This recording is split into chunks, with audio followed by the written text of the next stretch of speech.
नमस्कार, स्वागत है एक नई वीडियो में। आज एक गोल्ड स्टॉक की बात करेंगे, जो कि स्टॉक स्प्लिट की न्यूज़ के बाद से अब हॉट हो सकता है।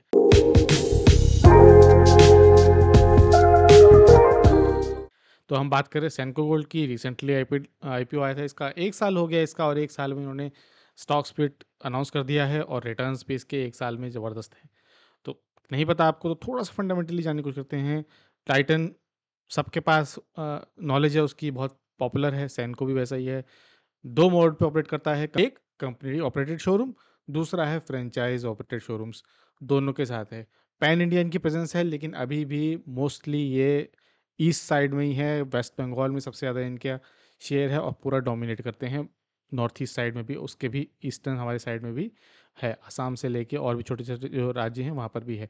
वहाँ से आप थोड़ा-सा और देखोगे तो झारखंड और इधर इस एरिया में भी आना शुरू हो गए हैं। नॉर्थ में भी इनका प्रेज़ेंस है और हाल ही में उन्होंने दुबई में भी एक शोरूम खोला है।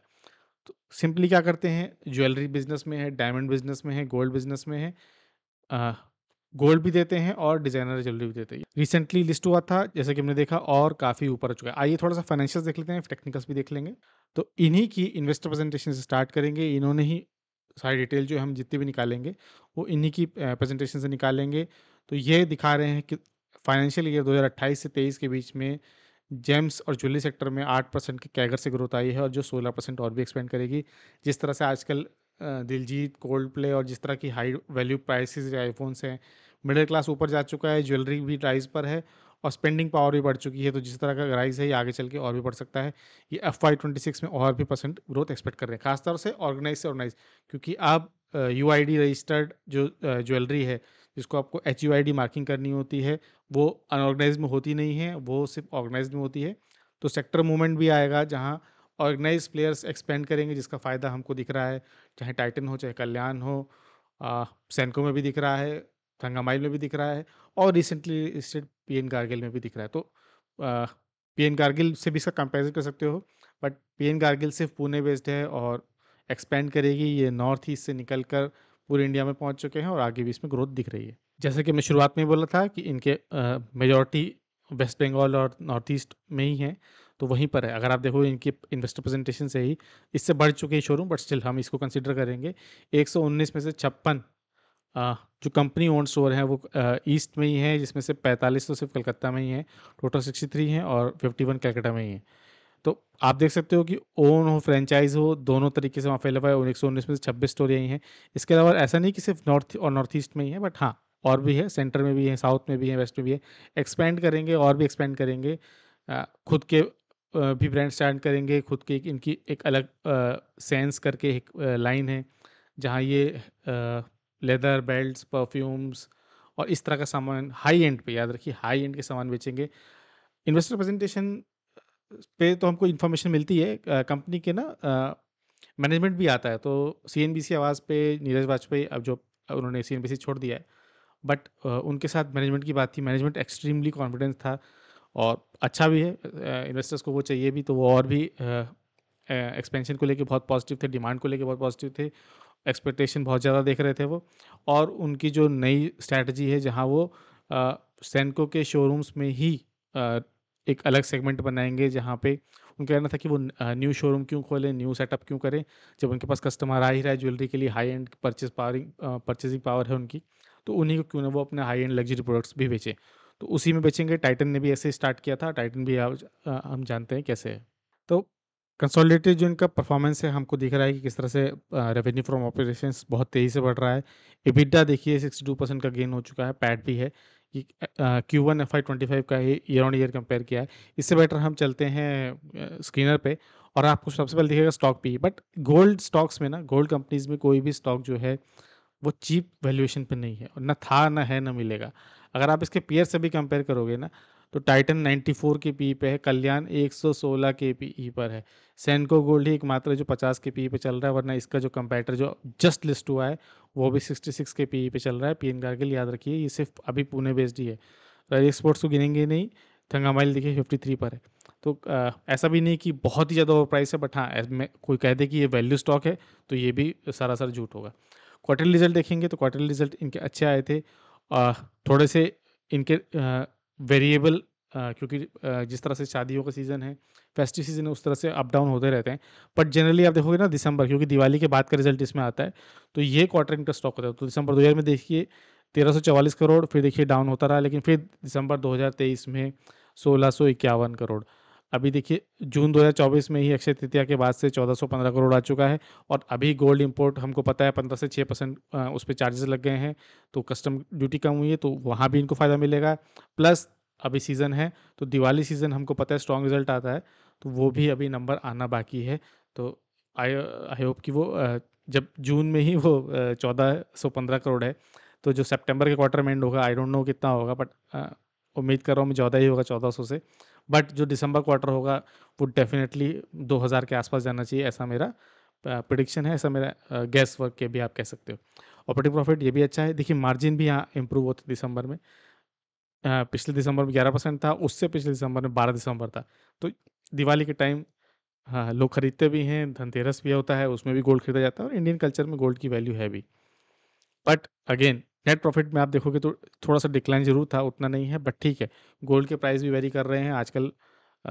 जियोपॉलिटिकल कंडीशंस भी ठीक नहीं है, तो इस बात को आप ध्यान में रखेंगे। अब चलते हैं इसके इन्वेस्टर्स में इनके देखिए तो प्रोमोटर्स ने बहुत ही माइन्यूट सा शेयर बेचा है, वो उतने पर ही हैं। एफआईज़ ने अपनी पोजीशन आधी कर दी है, 14 साढ़े 14 से 7.72 पे आ गए हैं, लेकिन डीआईज़ ने अपनी पोजीशन दुगनी कर ली है।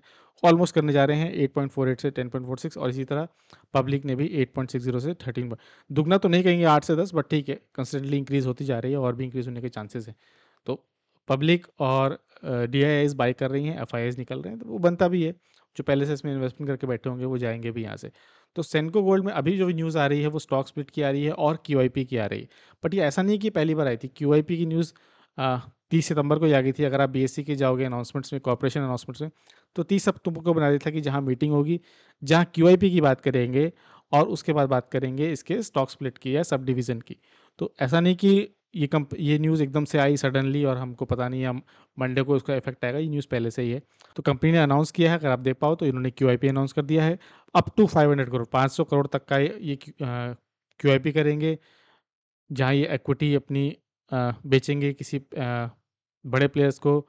और वो ऐसा नहीं कि वो आज खरीद के कल बेच देंगे, उनके पास थोड़ा सा लॉकिंग पीरियड रहता है, तो वो रहेगा, तो वो करेंगे ही करेंगे। इसके अलावा इन्होंने सेकंड इनका जो पास हुआ है बोर्ड में, वो स्टॉक स्प्लिट, एक शेयर के बदले आपको 2 मिलेगा, जिसकी फेस वैल्यू 10 थी वो 5 होगी।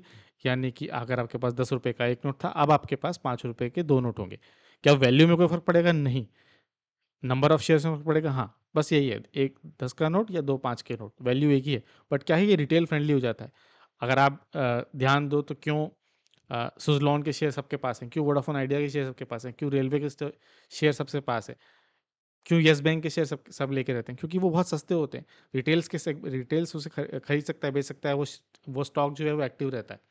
तो स्टॉक स्प्लिट का मार्केट के मूवमेंट से कोई लेना देना नहीं है, वैल्यू से कोई लेना देना नहीं है। वो सिर्फ एक रिटेल का इंटरेस्ट बढ़ाने के लिए, मार्केट में न्यूज़ लाने के लिए होता है। तो ऐसा नहीं कि यहाँ अनाउंस हुआ, बट हाँ, कुछ लोग उसको प्ले जरूर करते हैं कि स्टॉक स्प्लिट हो गया, सस्ता हो गया, तो लाओ बाय कर लें। तो इस तरह से उसमें एक इंटरेस्ट जरूर बन सकता है टेम्पररी बेसिस पर। टेक्निकल एनालिसिस भी देखेंगे ना, तो बहुत ज़्यादा टेक्निकल एनालिसिस है नहीं इसकी, क्योंकि लगातार इसने डेली बेस पे आप देख रहे हो हायर हाई बनाया है। 50 डे में अगर मैं खोलूँ तो 50 डे के भी बहुत ऊपर है। क्या इस 50 डे के आसपास आपने बाय किया हो तो फिर भी एक चांस बनता है। 50 डे के काफ़ी ऊपर है। अगर ये 1200 के आसपास आएगा तो ही इसमें लेना बनता है। एक चांस, ऐसा नहीं कि नीचे 800 नहीं आ सकता, बिल्कुल आ सकता है, बट स्टिल अभी ये बहुत ही हाईली प्राइस है। अगर मैं इसको वीकली बेस पर भी देखूँ तो भी इसमें कोई चांस नहीं है कि नीचे आएगा। अ, अभी एकदम अपने ऑल टाइम हाई से जस्ट नीचे ही आया, तो ऐसा नहीं है कि स्टॉक स्प्लिट की न्यूज़ थी नहीं, और स्टॉक स्प्लिट की न्यूज़ आने से पहले ही ये मूव कर चुका था। स्टॉक स्प्लिट की इनफैक्ट न्यूज़ आने के बाद इसने नीचे आना शुरू किया। एक हल्का सा जो सपोर्ट वो दिख रहा है आपको, अगर आप यहाँ से एक सपोर्ट लाइन खींच लीजिए तो आपको यहाँ पर एक सपोर्ट देखने को मिल रहा है। प्लेस हो जाए भाई, तो 1150 के आसपास इसका स्टॉक दिख रहा है, एक सपोर्ट दिख रहा है। तो अगर ये नीचे आया एटलीस्ट यहाँ पे 1100, और मैं तो कह रहा हूँ कि और नीचे आ जाए, 1000 के पास आ जाए, बट अगेन हमारे चाहने से क्या होता है, हम तो चाहेंगे कि 800 पे आ जाए, 900 पे आ जाए, बट स्टिल अगर हमारा स्टॉक जो है वो इस 1160 1150 के लेवल पे होगा तो इसमें एक बाइंग इंटरेस्ट डेफिनेटली बन सकता है। याद रखिए कोई बाय सेल रिकमेंडेशन नहीं है, आपको मेरे या किसी के ने बाय नहीं करना है, आपको अपनी एनालिसिस करनी है। तो ये स्टॉक्स जो था, अगर आप देख रहे हो तो ये कप एंड बना के गया था, पूरा इसका ब्रेकआउट प्ले हो चुका है। अब देखना ये होगा कि यहाँ पे ये किस तरह का ट्रायंगल बनाता है। आने वाले दिन में कुछ मूवमेंट करेंगे। मेरे पास टाइटन है पहले से ही, सेनको मेरे पास नहीं है, तो मैं एक और गोल्ड स्टॉक देखने की कोशिश कर रहा हूँ। तो अगर इस लेवल में इंटरेस्टिंग बना तो ज़रूर देखेंगे, नहीं तो यहाँ से बाइंग शुरू भी कर सकते हैं। कभी भी एक बार में पूरा स्टॉक नहीं डालते, हमेशा 1/5 लेते हैं। तो पहली क्वांटिटी अब यहाँ पे डाल भी सकते हैं। अगर मान लीजिए नीचे आ गया तो अब यहाँ पे इसको सेकंड क्वांटिटी परचेज करके इसको एवरेज डाउन भी कर सकते हैं। ये आपके ऊपर होता है कि आप कैसे करना चाह रहे हो। मान लीजिए और आप कहोगे कि नीचे आ जाए, अगर आप फंडामेंटली इस कंपनी में बिलीव करते हैं तो ही आप इसको परचेस करिए, और ये अगर नीचे आएगा तो भी आप यहाँ पे भी परचेस करेंगे। ऐसा नहीं कि जब ये ऊपर ही ऊपर जा रहा था, अगर जैसे यहाँ पर कुछ लोग बाय करने के लिए बेताब थे लेकिन उनको मिल नहीं रहा था, अब वो नीचे आ गया, अब वो बाय नहीं कर रहे कि नहीं नहीं ये तो नीचे आएगा। अगर आप फंडामेंटली स्ट्रांग है, ट्रेडर नहीं है, तो आप इसमें डेफिनेटली देख सकते हो। तो अगेन पॉइंट वही है, अगर आप फंडामेंटली आपके लिए ये ठीक है तो ही आप इसमें देखना। अगर वीडियो अच्छा लगा हो तो लाइक शेयर सब्सक्राइब।